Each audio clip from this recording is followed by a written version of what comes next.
Sure.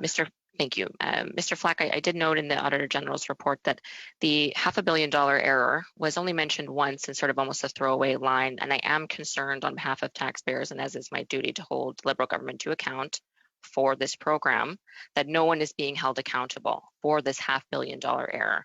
So can you provide information to the committee of who you believe is responsible for this? Where does the buck stop with this error?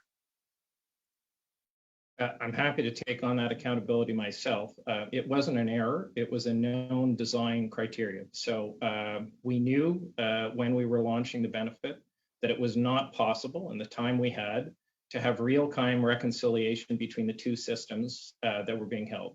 In the case of the EI system, it's a 50-year-old computer system. The CRA was building a separate system, and we knew in the design it was not possible to have real-time reconciliation. We knew that we would need to reconcile the two payments in a conscious decision.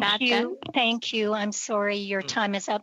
So it was 500,000. So you were immediately aware that 500,000 people, so $500 million, you were immediately aware of that. Why did it take a year for the public to find out? I mean, there was two fiscal updates from two finance ministers in the last year, and no, that was not mentioned. So why did it take the Auditor General to tell the public about this $500 million error?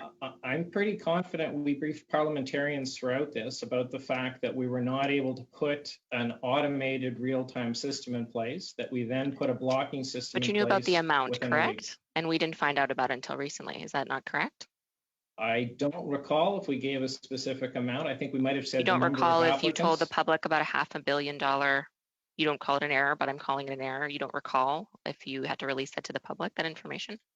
I believe we briefed parliamentarians on the number of duplicate payments we had and our strategy for recovering them, which was to immediately go to them and say that.